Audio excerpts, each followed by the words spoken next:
4 বছরের সংসার, আমার বাচ্চা 2.5 বছরের বাচ্চা। আমি কাতার থেকে এখানে ধরার জন্য আইছি। ও আমার ওই ডিভোর্স দিয়ে এখানে বিয়ে করে এখানে এসে সংসার করতেছে খুলনায়। আমি কাতার থেকে বিষয়টা এনে আসলে এসে এমন হচ্ছে, এই যুদ্ধের কারণে ইন্টারনেট শেষ কম, তো তার জন্য তাকে ছেড়ে অন্য কাছে চলে যেতে পারে। সেও কিন্তু প্রেম করে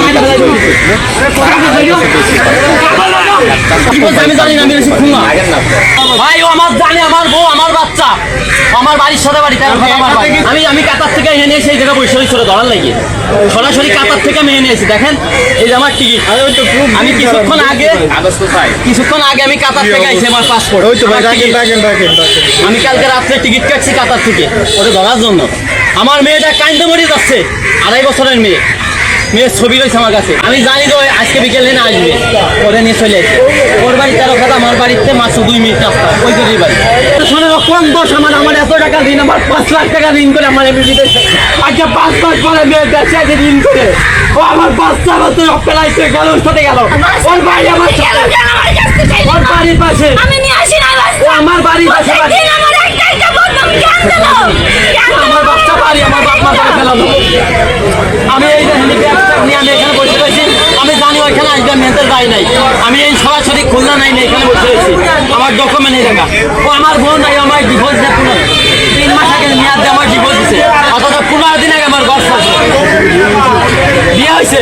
কাবিন নামা থানায় এমন নামে হচ্ছে মামলা করে আমার নামে। আমি বলে অত্যাচার করে আমি ওটা দিয়েই চাই।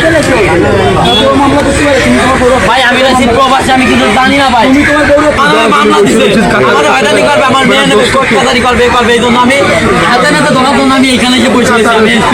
আমি ব্যাগ আমি ধুয়ে দিছি, আমার পাসপোর্ট আমি কালকে রাত্রে টিকিট কাটিয়ে এনেছি। আমি একটু আগে আমি এখানে নামছি আমি এখানে বসে রয়েছি। এখন সে আমার সামনে দেয়, আমার হাত ধরে দিয়ে চলে আসছি।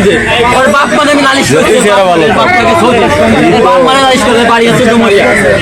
আমার সাথে ও আমার সাথে প্রেম করে বিয়ে করছে, ঠিক আছে। তাহলে ও এই কাজ করবে, আমার 2.5 বছরের মেয়েটা কাঁদতে কাঁদতে মনে করেন শেষ হয়ে যাচ্ছে। বিষয়টা এমন, ছেলেটা প্রেম করে এই মেয়েটাকে বিয়ে করেছিল 4 বছর আগে। তো তার ঘরে একটি ফুটফুটে বাচ্চা হয়েছে, 2.5 বছর বাচ্চার বয়স। কিন্তু সে বিদেশ গিয়েছে 5 মাস। বিদেশ যাওয়ার 2 মাসের মাথায় তাকে ডিভোর্স দিয়ে দিয়েছে তার বউ। ডিভোর্স দিয়ে তার কাছে পেপারটা রেখে দিয়েছে। তো সে আর পেপার তার জামাইয়ের কাছে দেয় নাই। তার জামাইয়ের ঘর সংসার করেছে আরও 3 মাস, এ হলো 5 মাস। কিছুদিন আগে ছেলেটাকে ডিভোর্স পেপার দেওয়া হয়েছে এবং ডিভোর্স পেপারে লেখা আছে যে 3 মাস আগেই তাকে ডিভোর্স দেওয়া হয়েছে, ঠিক আছে। যখন তাকে ডিভোর্স দেওয়া হয়েছে তখন সে তার বাচ্চার কান্না শুনে দেশে চলে এসেছে। দেশে চলে এসে হাতে নাতে তাকে ধরেছে। বিষয়টা হলো খুলনা বাগেরহাটে, ঠিক আছে। আপনারা হয়তো বুঝতে পারছেন বিষয়টা।